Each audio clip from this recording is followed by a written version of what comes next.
Con la ayuda de Dios, hoy vamos a continuar con nuestro estudio, el testimonio divino, pero ya no en el atrio, sino en el lugar santo. En el atrio es el testimonio divino a la luz de la naturaleza, y vamos a introducirnos a el testimonio divino en el lugar santo, ya no a la luz de la naturaleza, sino a la luz del candelero, la luz que alumbra en el lugar santo.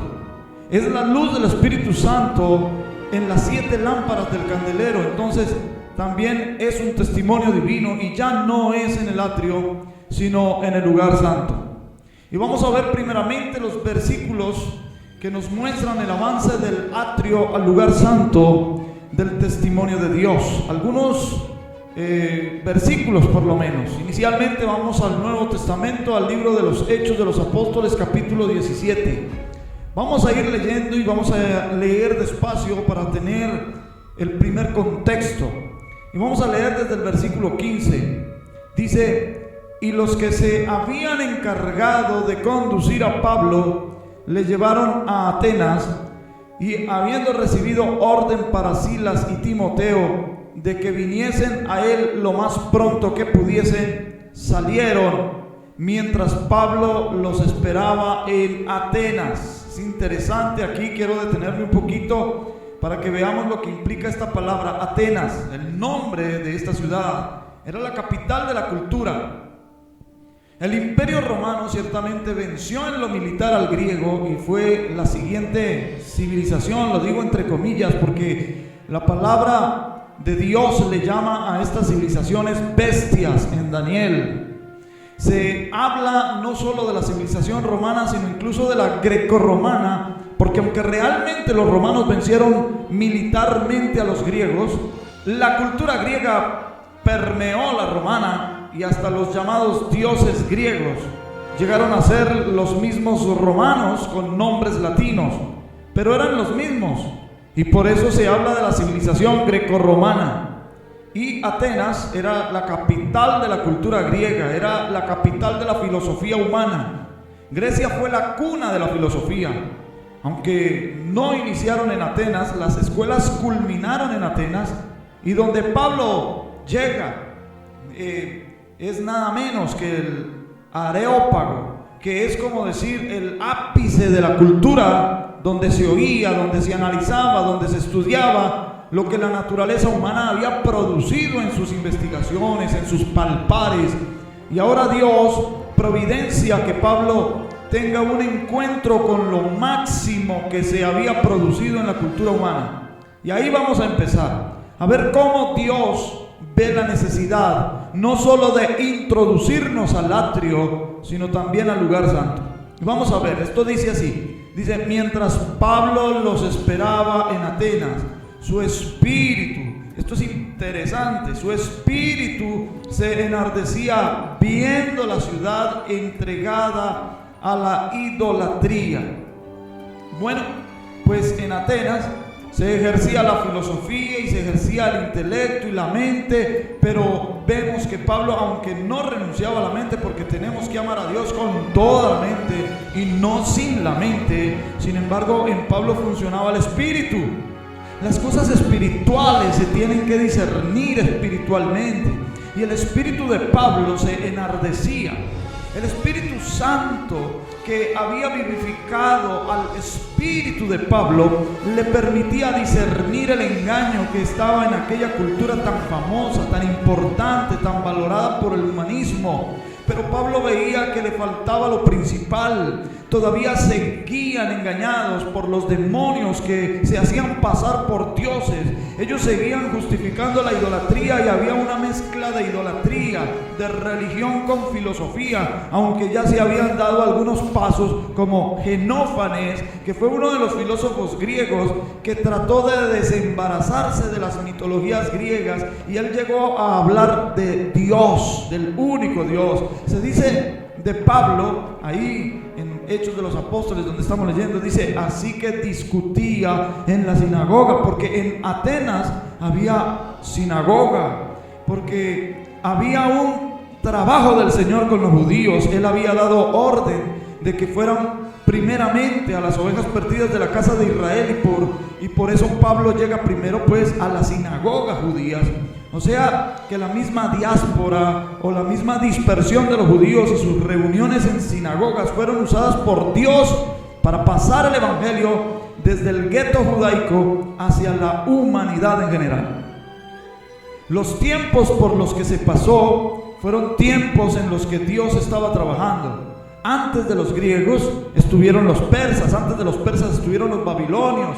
Daniel nos muestra esa sucesión de los imperios, y durante el tiempo o periodo asignado a Babilonia, que para con Israel fue estar allá cautivo 70 años. Allá Dios los llevó para cocinar, si se me permite la expresión, para cocinar el remanente de Israel, para que quedaran atestados, para que quedaran hartos. Es como si Dios les hubiera dicho: bueno, ¿ustedes qué es lo que quieren? ¿Quieren ídolos? ¿No me quieren adorar a mí? ¿Quieren ídolos? Bueno, los voy a llevar a Babilonia. Y allá estuvieron hasta la coronilla de ídolos, y el remanente en medio de ese ambiente de dioses paganos empezó a volverse a Dios, a recordar a Dios, y decían: bueno, ¿cómo vamos a ponernos a cantar? Ellos quieren que cantemos, pero ¿cómo vamos a cantar las canciones de Sión acá en Babilonia?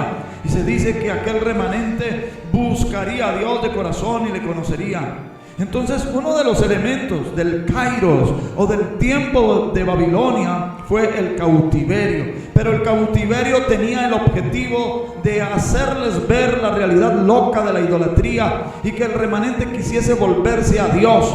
Cuando el remanente comenzó a buscar a Dios, Dios dijo: me encontrarán porque me buscarán de todo su corazón. Y entonces, ¿qué pasó?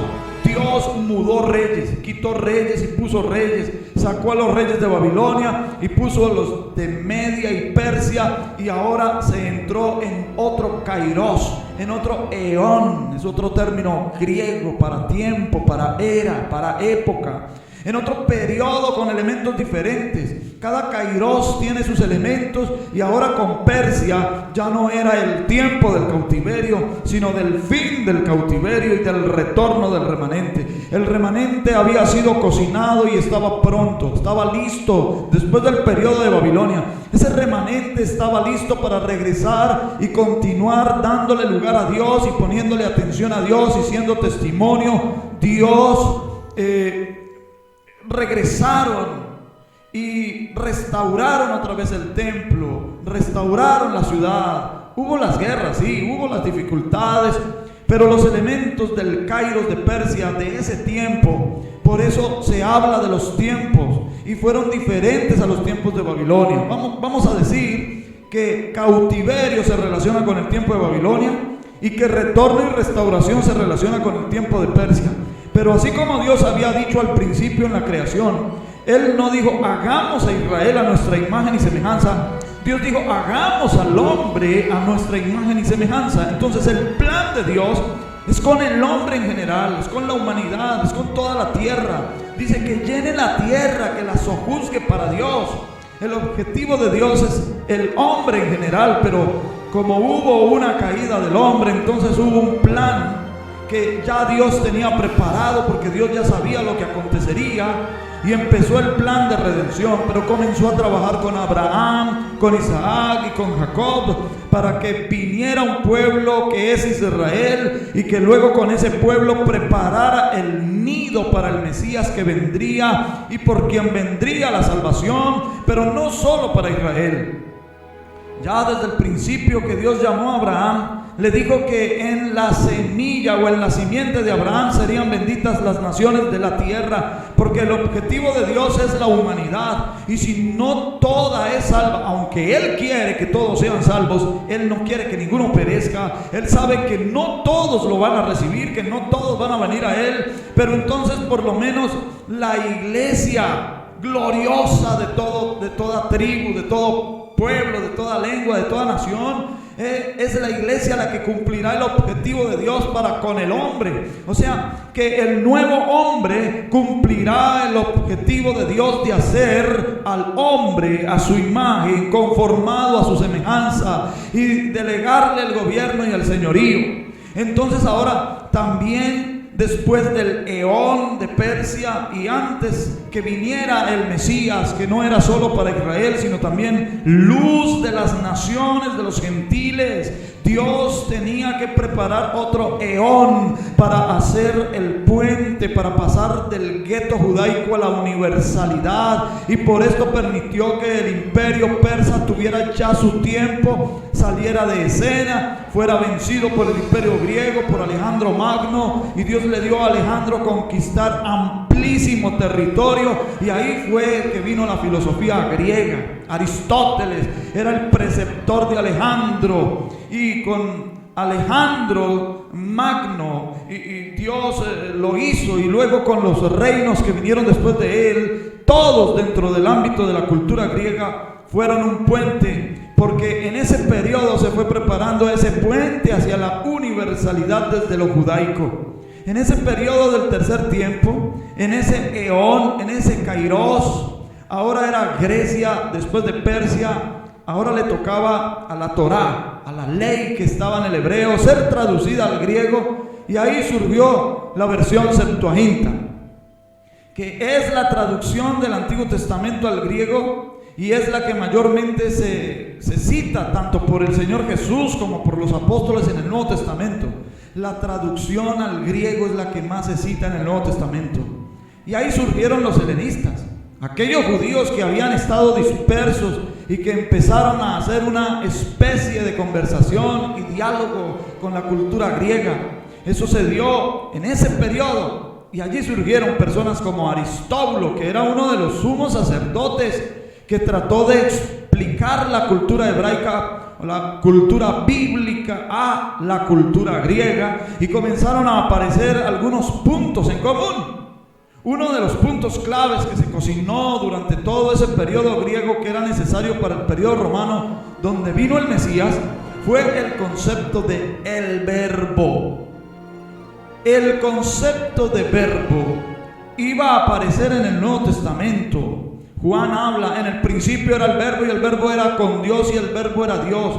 Y luego más adelante dice en ese Evangelio, capítulo 1, verso 14, aquel verbo se hizo carne y habitó entre nosotros, y vimos su gloria, gloria como del unigénito, lleno de gracia y de verdad. Pero era necesario que pasara todo ese periodo griego para que se hiciera esa traducción y se hicieran comparaciones de cultura con cultura, empezaran aquellos diálogos, los griegos comenzaron a conocer un poquito a los hebreos a los griegos, y habían esos autores griegos que empezaron a hablar de Moisés, como Manetón, después Quedemón y otros autores egipcios, pero de la cultura griega, de la cultura de los Ptolomeos, que era desde que Alejandro Magno murió, como dice la profecía de Daniel, los 4 generales de él que se llaman los diáconos, a saber, Lisandro, Casandro, Seleuco y Ptolomeo. Ellos se dividieron lo que había sido el territorio del imperio griego. Uno se quedó con Macedonia, otro se quedó con Tracia, otro se quedó con Siria, y los seleucidas,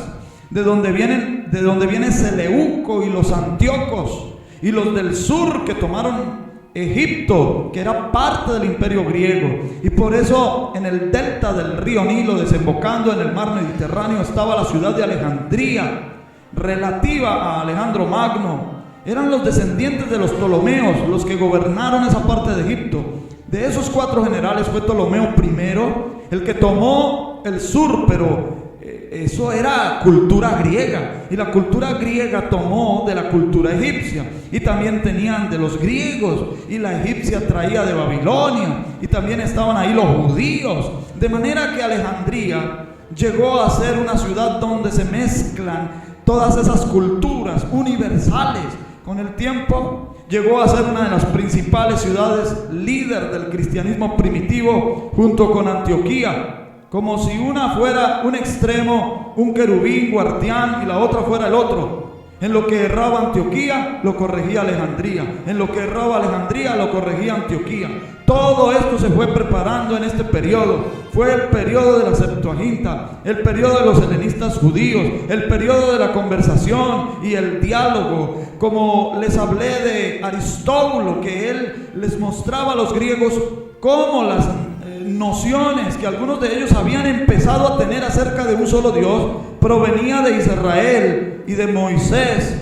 Había otro que se llamaba Fenio, también otro personaje helenista que hacía ese diálogo filosófico preparando el encuentro de las culturas, y ese fue el periodo llamado intertestamentario, que pensamos que no ocurrió nada, pero sí ocurrió mucho en ese periodo intertestamentario.